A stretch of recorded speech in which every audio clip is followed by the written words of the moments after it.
Ang kwentong ito ay hango sa totoong buhay. Karanasan ito ni Demokrito. Taong 1972, Lubao, Pampanga.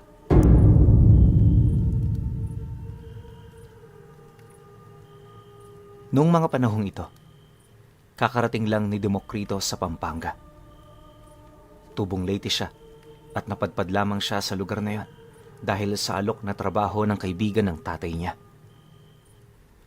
Alam niyang kapos sila sa buhay, kaya kahit nag-aaral siya, pinili niyang ipagpalit ang kinabukasan niya. Nga pala pinuno, hindi pangkaraniwang edukasyon ang pinag-aaralan noon ni Demokrito. Mas mataas pa ito rito. Sa sobrang taas ng antas ng kaalamang yon, marami na roon ang nabaliw at napagnakawan ng wisyo. Kahit ano rin ang edad ng tao, nananatiling hindi ligtas para sa mga banta ng ganoong kaalaman.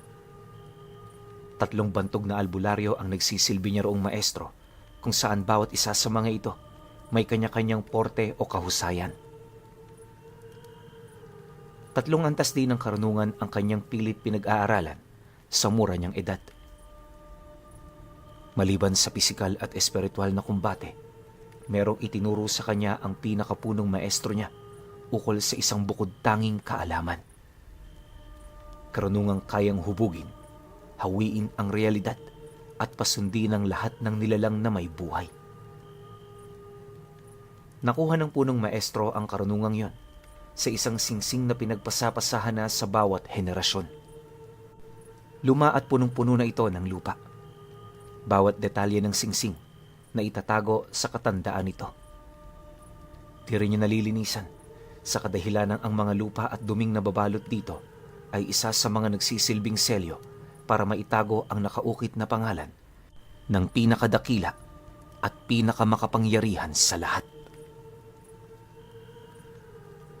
Kalimitan, nililinisan lamang yon ng punong maestro kapag meron itong papaslangin o papataying isang makapangyarihang demonyo. Pagkatapos nun, pagpapahingahin ng singsing sa loob ng 2 taon.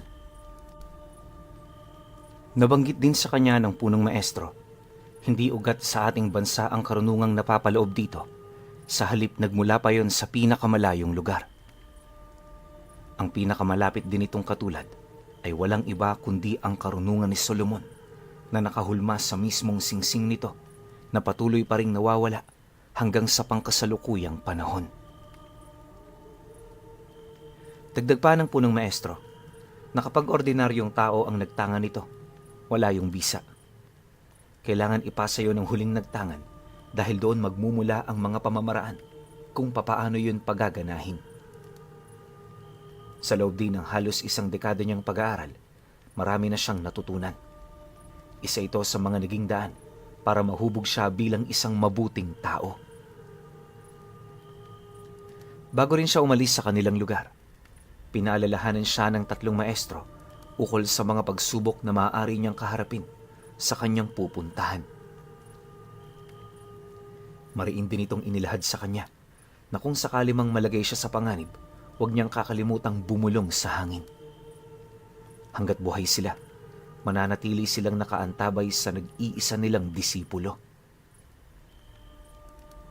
Dahil sa mga naging paalala nito, umalis siyang hindi man lang nakakaramdam ng kaba sa dibdib. Kampante na kampante siya noong umalis, gawa ng alam niya sa kanyang sarili na hindi doon magtatapos ang kanilang ugnayan. Pagdating niya sa Lubao, sinalubong siya ng mga kamag-anak ng kaibigan ng kanyang ama. 3 araw din siyang hindi pinatrabaho ng mga ito para naman masanay siya sa kapaligirang ituturing niyang bago niyang tahanan. Alam niyo, pinuno, noong makarating doon si Demokrito, halos hindi niya talaga maisip kung kailan siya makakauwi. Sa lawak kasi ng negosyo ng kaibigan ng tatay niya, pakiramdam niya habang buhay na siya roong magtatrabaho. Wala namang problema ang ganon, basta ba'y nakikita niyang nakakaluwag ang kanyang mga magulang. Hindi rin labag sa loob niya ang pagsasakripisyo dahil sa likod ng mga pagod niya, nandoon ang kanyang mga kapatid na naghihikahos para makapagtapos ng pag-aaral. Matapos ang 3 araw na pahinga, nagsimula ng bagong buhay ni Demokrito. Pag-aalaga ng daan-daang manok ang kanyang naging trabaho, katuwang ang iilan sa mga matatagal na nitong tauhan. Lahat din silang nagtatrabaho sa lugar na yon. Purong mga probinsyano, kaya hindi na naging mahirap para sa kanila ang magkaintindihan.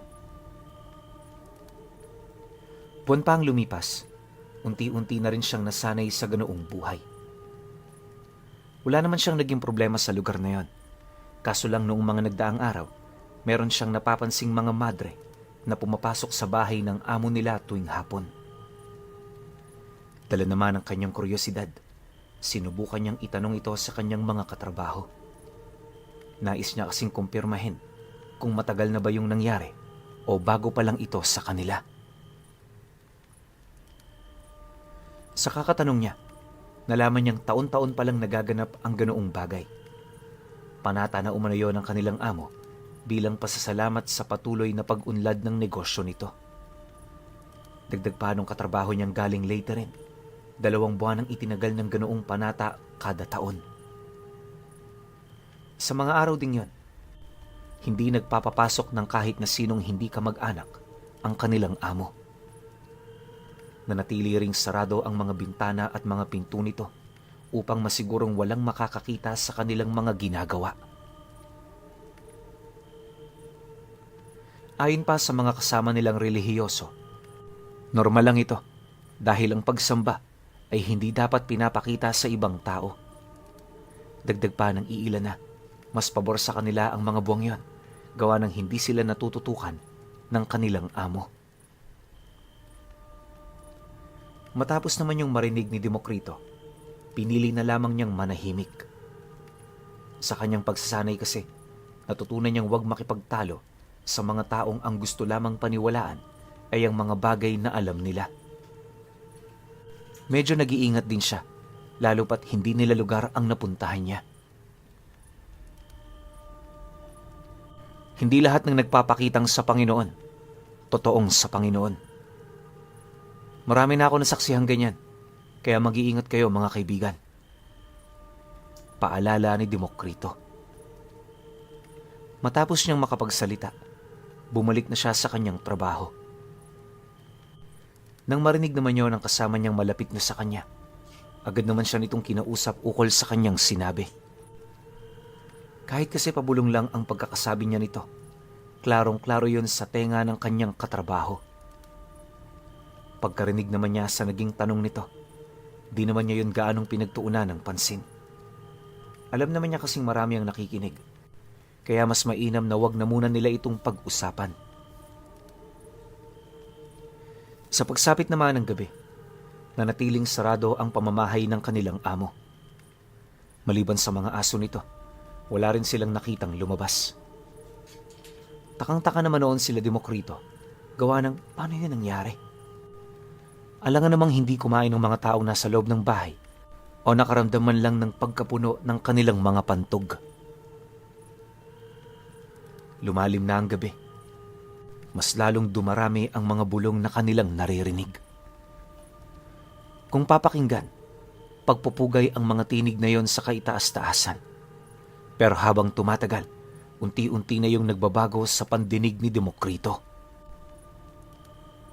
Kalaunay bigla na lamang nanindig ang kanyang mga balahibo matapos niyang maunawaan ang mga Latin na walang humpay nitong inuusal. Bukod sa pabaliktad ang pagkakasambit ng bawat salita, siguradong sigurado rin siya na nagpupugay yon sa mga prinsipyo ng impyerno.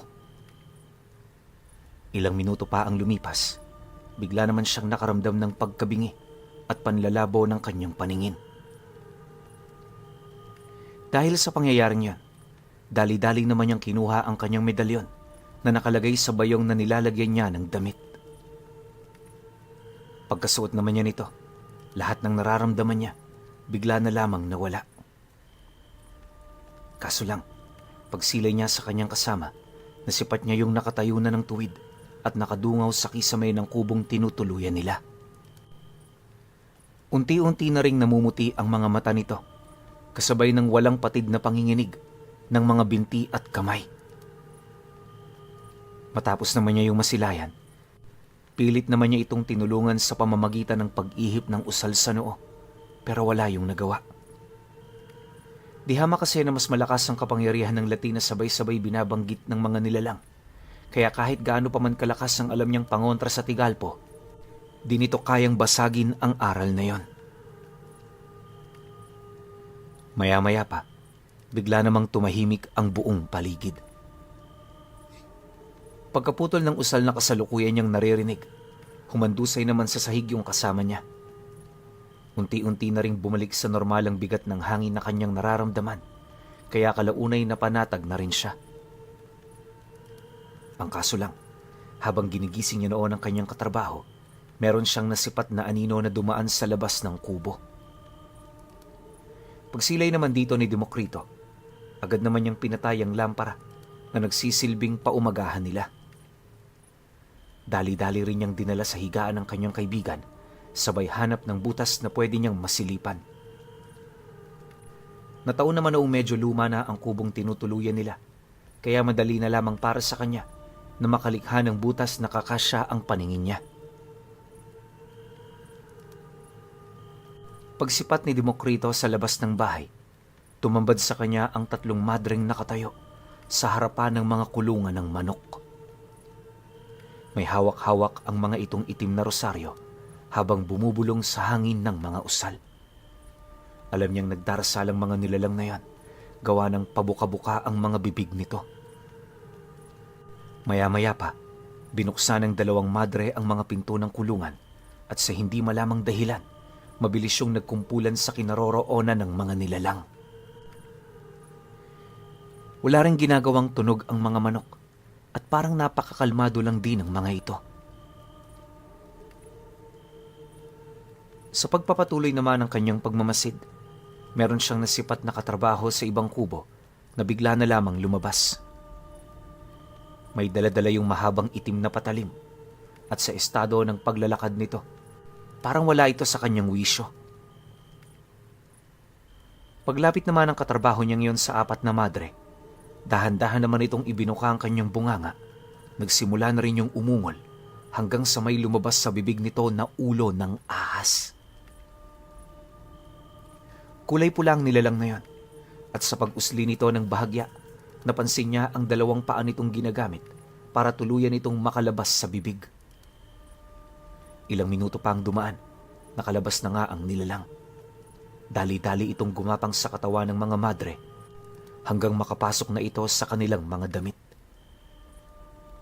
Hindi naman nagtagal ang ahas sa loob at sa paglabas nito, tumambad sa kanya ang napakalapot na itim na likido na bumalot sa bawat kaliskis nito. Hindi naglaon. Agad namang pinuntahan ng ahas ang mga manok para kainin itong lahat. Kung hindi nagkakamali itong si Demokrito, nasa 100 ang bilang ng mga manok na kinain ng nilalang. Matapos nun, tumayo ito sa harapan ng mga madre kasabay ng dahan-dahan itong pagpalit anyo. Pag ganyang tao naman ang ahas, nilamon ng itim na apoy ang katawan ng katrabaho niya hanggang sa maglaho na lamang ito na parang bula. Nang makamit na ng nilalang na yon ang wangis ng isang tao, humarap ito sa 4 na madre na animoy meron itong hinihintay. Sa mga sandali ding yan, nasaksihan ni Demokrito ang isang interesanting pangyayari. Dahil ang ahas na nagkatawang tao pala ay isa sa mga madre. Yung 4 mismo nagbigay dito ng kasuotan bago nila nilisan ang lugar. Pagbalik naman ito sa bahay ng kanyang amo, nasipat niya ang kaibigan ng tatay niya na nakaluhod sa gilid ng pinto. Kung titingnan, para itong personal na alipin ng mga nilalang. Dahil sa kanyang mga nasilayan, dito na niya napagtanto na nasa pugad siya ng kanyang mga kalaban. Alam din niyang hindi basta-basta ang mga ito dahil noon ding mismong gabi, may mga nakaramdam pa sa kanya kahit binura na niya sa hangin ang kabuuan ng presensya niya. Sa pagsapit naman ng sumunod na araw, nagpatuloy ang trabaho sa manukan na parabang walang nawawala sa mga kasamahan niya. Kahit anong tanong ni Demokrito sa mga ito, nakapagtatakang hindi nila matandaan yung taong tinutukoy niya. Ultimong malapit nitong kaibigan, parang hindi man lang ito kilala. Nang mapagtanto naman niya ito, minabuti niyang magsawalang imik na muna. Bukod kasi sa ilang linggo pang magtatagal ang pananatili ng mga madre, hindi na rin niya maipagsawalang bahala pa ang dami ng mga tagapagmasid nito. Akala ni Demokrito, makakaya niya yung pagtiisan, pero nagkamali siya. 3 araw pa lang kasi ang dumaan matapos niyang masilayan ang ganoong kaganapan. Gabi-gabi na siyang pinaparamdaman ng mga nilalang na animoy umaaligid sa kanilang tinutuluyan. Hindi na rin siya komportable sa mga pagkaing niluluto ng kanyang mga kasama dahil kapag tinitingnan niya ito, nakakakita siya ng mga itim na dugo mula sa mga karne ng manok na isinasahog nila. Sa pinagtatrabahuhan niya kasi, literal na araw-araw manok ang ulam. Nakadepende na lang talaga sa pamamaraan ng pagluluto. Dagdag pa ni Demokrito, kahit nakakasawa ito, pinagtsatsagaan na lang din nila dahil nga sa yon ay libre. Kaso lang, nung masaksihan niya ang mga nangyari noong gabi, nagsimula na rin siyang makakita ng mga kakaibang bagay sa paligid ng pinagtatrabahuhan nila. Hindi lang yon, naging madalas na rin ang pagkausap sa kanila ng mga madre kasabay ng mayat maya nitong pagtitig sa kanya. Dahil sa pangyayaring yon, nagdesisyon siyang umalis na roon kahit hindi pa siya naaabutan ng sahuran. Isang hapon, matapos ang kanilang trabaho, agad naman siyang pumanhik sa bahay ng kanyang amo. Pilit pa siya noong pinigilan ng kanyang mga kasamahan, pero di niya pinansin ang mga ito. Maya-maya pa, dala na rin ang katigasan ng kanyang ulo. Wala na rin yung nagawa kundi hayaan siya. Pagkatok naman niya sa pinto ng bahay, agad naman yung bumukas, kasabay ng dahan-dahan niyang pagsilay sa loob nito. Nang masipat naman ni Demokrito ang laman ng bahay na yon, hindi siya makapaniwala sa kanyang mga nasilayan. Anya, sa sala pa lang nito, nagkalat na ang mga nakabiting katawan ng tao. May mga malalaking kandila din doong nakasindi, at sa bawat sulok ng bahay, naroon ang mga madre. Sa sahig din kung saan nakabitay ang mga labing yan, may mga nagkalat na dugo na pinagmumula ng isang napakabigat na presensya.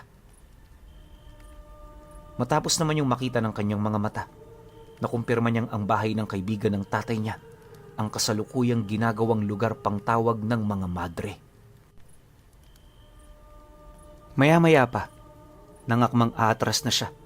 Laking gulat na lamang niya nang may biglang humawak na kamay sa kanyang medalyon. Pagkalapat na pagkalapat pa lamang ng palad nito, agad na nitong nalason ang kanyang karga. Bago pa man ito tuluyang mapatay ang medalyon niya, sapilitan niya yung kinalas upang hindi na siya mahawa. Pagkaputol naman niya rito, agad naman siyang bumagsak sa lupa, dahilan para makatakbo na siya papalayo. Hindi naglaon. Nang mapansin naman niyo ng kanyang mga katrabaho, agad naman siya nitong sinundan. Tanong yun ang tanong ukol sa kanyang mga nasilayan pero wala na siyang panahon para magpaliwanag pa. Sa halip, niyaya na lamang niya ang mga itong tumakas kasama siya. Ang kaso lang, nung marinig ito ng kanyang mga katrabaho, walang naniwala sa mga ito, maliban na lamang sa kaibigan niyang taga-Leyte rin. Kahit alam nitong wala pa silang sinasahod, napilitan na rin yung sumunod sa kanyang nais dahil ramdam nito na hindi siya nagbibiro nung sambitin niya ang mga katagang. Lugar ito ng mga demonyo. Hindi manok ang inaalagaan dito, kundi tayo. Kung ayaw niyong sumunod sa mga kasamahan nating di niyo na naaalala pa, pakinggan niyo ang mga sinasabi ko. Dahil sa mga katagang yan, naging daan ito para sumama ang kanyang katrabaho. Wala man silang malinaw na gagawin pagkalayo nila sa lugar na yan. Mas mainam na ito kung iisipin kaysa naman manatili pa sa lugar na alam nilang hindi na sila ligtas. Akala ni Demokrito, matatahimik na sila pagkaalis nila rito, pero ang hindi nila alam, yun pala ang magiging simula ng kanilang kalbaryo. Sumapit ang gabi. Walang nagpatuloy sa kanila. Dahil dito nagpalaboy-laboy lang sila sa daan, hanggang sa kalaunay wala na silang makitang tao na nasa labas. Pagpatak naman ng 10:00 ng gabi, nang marating nila ang parte ng bayan kung saan madalang na lamang ang nakatira, agad naman sila roong naghanap ng mapagpapahingahan. Ngunit, ilang minuto lang ang lumipas, pagkahiga nila sa lilim ng malaking puno, may nasipat silang 4 na mga ngabayo na dahan-dahang umuusad papalapit sa kanilang kinaroroonan. Kahit malayo pa ang mga ito, kitang-kita ni Demokrito ang mga itim nitong talukbong na nagkukubli sa kanilang mga pagkakakilanlan. Habang papalapit din ng mga nilalang, unti-unti na rin siyang nakakarinig ng mga kakaibang tunog, indikasyon na hindi yon mga pangkaraniwang mga ngabayo. Hindi naglaon, ng ilang metro na lamang ang layo ng mga ito. Doon na niya tuluyang nasipat ang mga kabayong bungo na halos ang mga ulo. Ang mga nilalang namang nakasakay dito, may mga dilaw na mata, tapos kahit anong sipat niya, di niya magawang makita ang mismong katawan nito. Maya-maya pa, nang masipat naman sila ng 4 na mga ngabayo, bigla naman yung umatungal ng napakalakas, dahilan para matigal po silang dalawa. Nang maramdaman naman ni Demokrito ang pamamanhid ng buong katawan niya, pinilit naman niyang magbigkas ng mga usal para lamang makatakas sa ganoong uri ng sumpa. Mabuti na lang naging matagumpay siya, kaya nagawa na rin niyang matulungan ng kanyang mga kasama. Ayon sa kanya, kung nakarinig na kayo ng sigaw ng itim na kaluluwa, gano'n na gano'n ang tunog na pinakawala ng nilalang na yon. Basta, matining ito tapos nakakatakot talaga. Pagkaripas naman nila ng takbo, napansin naman nila ang napakalaking anino na dumaan sa langit. Sinubukan nila yung sipatin pero sa sobrang bilis nito hindi na nila yon nakita pa. Pagpasok naman nila sa masukal na kakahuyan, laking gulat na lamang niya nang masipat niyang nakapasok din doon ang mga ngabayo. Mabuti na lang nagawa pa nila roong makalabas, pero nung makita niya ang malawak na patag na daraanan nila, nawala na siya ng pag-asang makaligtas. Kung ipagpapatuloy kasi nila ang pagtakbo, alam din niyang hindi nila matatakasan ng mga ito dahil nakasakay yon sa mga kabayo. Ang ganong dahilan ni Demokrito ang mas nag-udyok sa kanya para basahin na ng sabay ang 2 libretang tangan niya. Bago rin siya magpasyang kaharapin ng mga nilalang, umihip muna siya ng mga pamakong dasal hanggang sa kalaunay sumabay na yon sa mga hanging sumisimoy. Nang maihanda na niya ang lahat-lahat, kinuha niya ang armas na dala ng kasama niya, sabay harap sa mga ito.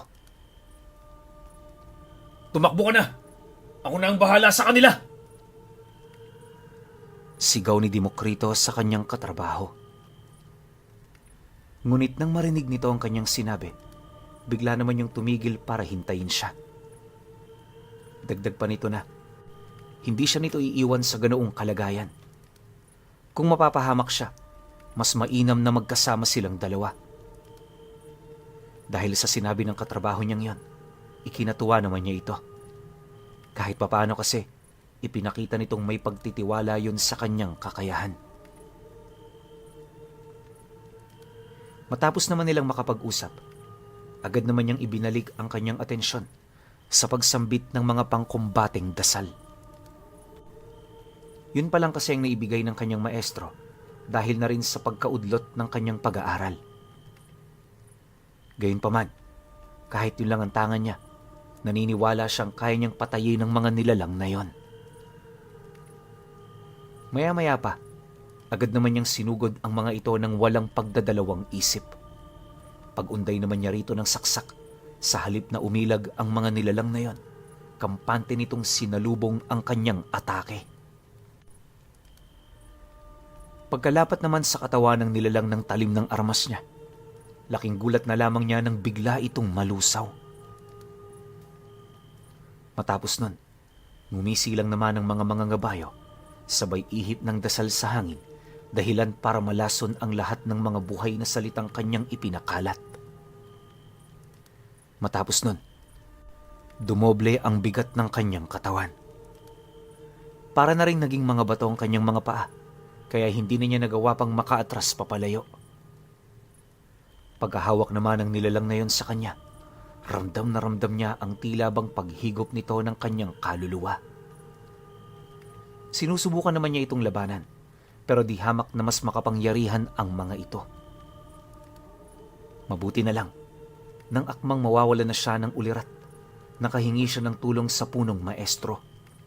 Yon ang naging daan upang magising ang gabay na ibinao nito sa kanyang katawan.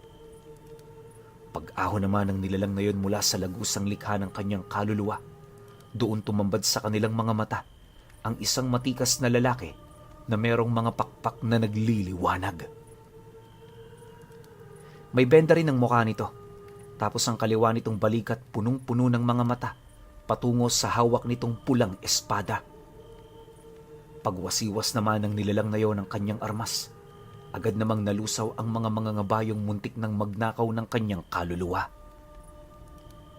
Dahil sa pangyayaring yon, kitang-kita naman niya ang pagkagulat ng tatlo nitong kasama. Maya-maya pa, unti-unti na rin niyang naramdaman ang paggaan ng kanyang katawan, hanggang sa kalaunay nagawa na niyang makatakbo patungo sa kinaroroonan ng kanyang kaibigan. Wala man siyang ideya sa mga nangyari, pinili niyang unahin ang mga kaligtasan nila. Kalaunan, nang marating na nila ang sumunod na baryo, doon na sila nakahingi ng tulong. Pagpasok naman nila sa loob ng isang bahay, matyaga naman silang naghintay sa mga paparating, kaso lang wala nang nakasunod pa. Kinabukasan, kahit wala silang pera, nagdesisyon silang umuwi ng Leyte. Marami sila noong sakripisyong pinagdaanan, makabalik lang sa kanilang lugar. Nang makauwi na itong si Demokrito, nalaman niya sa kanyang maestro na isa palang kerubin ang gabay na ibinao nito sa kanyang katawan. Kusa lamang din yung magigising kapag sinambit niya ang pangalan nito. Nang marinig naman niya ang tungkol dito, abot langit naman ang kanyang naging pasasalamat. Dahil sa kanyang naranasan, nagdesisyon siyang ipagpatuloy ang kanyang mga nasimulan. Nagulat na lamang siya nang mapansin niyang isang dekada na naman pala ang nakalipas magmula noong nagbalik loob siya sa pag-aaral ng lihim na karunungan. Ayon kay Demokrito, sa loob ng isang dekada, marami pa pala siyang hindi nalalaman. Malakas din ang kanyang kutob na dahil sa kamangmangan niya noon, muntik na siyang mapahamak. Ngayong pangkasalukuyan, kahit medyo may katandaan na siya, hindi niya pa rin malilimutan ang kanyang naging karanasan sa lugar ng Lubao, Pampanga. Laking pasasalamat na lang din niya dahil sa kanya ipinagkaloob ang anghel na gabay ng punong maestro.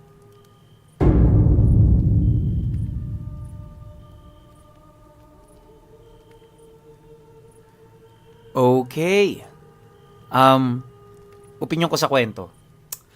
Sobrang swerte ni Demokrito. Kasi sa kanya binigay yun eh. Alam niyo ba kung tutuusin? Napakahirap palabasin ng ganitong klase ng mga gabay. Kung tutuusin nga, talagang hindi kayang palabasin to eh. Bibihirang tao lang yung nakakagawa ng ganitong bagay.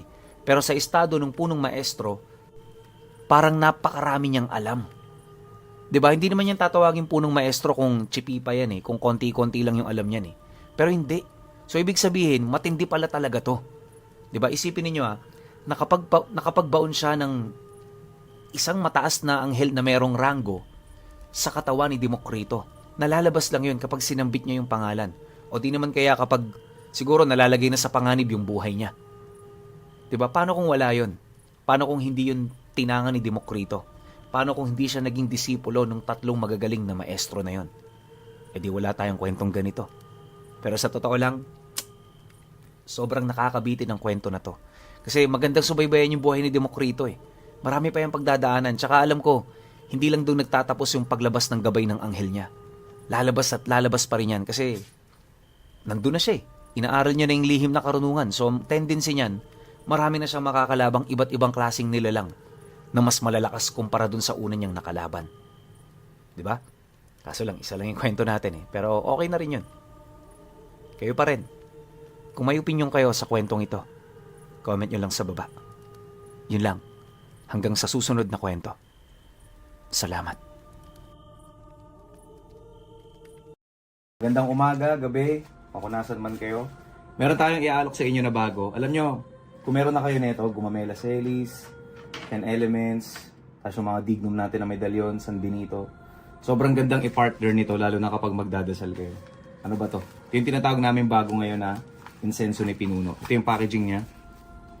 Ano siya? At ito yung pinaka mismong insenso. Yan.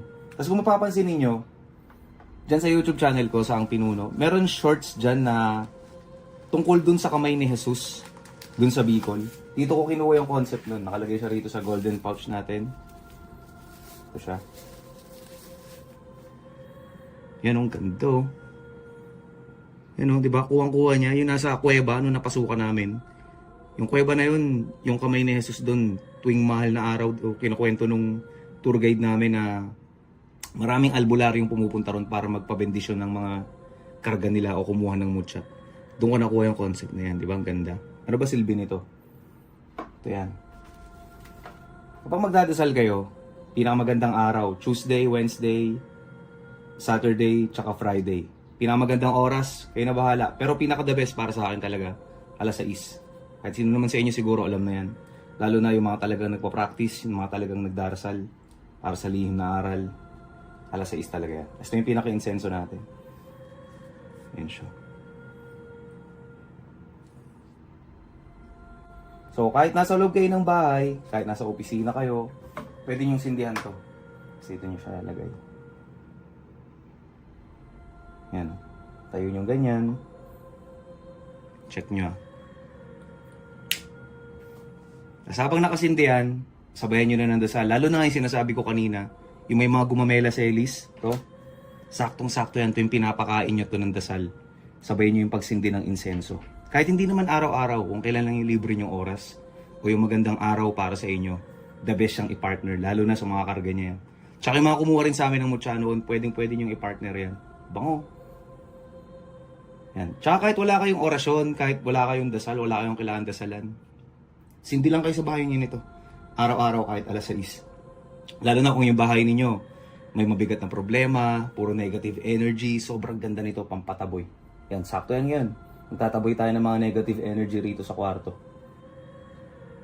Ayan, kaya kung interesado kayo, yung link neto nasa baba lang ng video na to, tsaka yung ibang link nasa description ko lang. Makikita nyo yan. Click nyo lang yun. Yan, makakabili na kayo yan. 20 pieces nga pala to. Kaya sobrang tagal nyo itong gagamitin. Lalo na kung once a week lang kayo magdadasal. Basta depende talaga sa paggamit ninyo. Yun lang. Salamat. Ang kwentong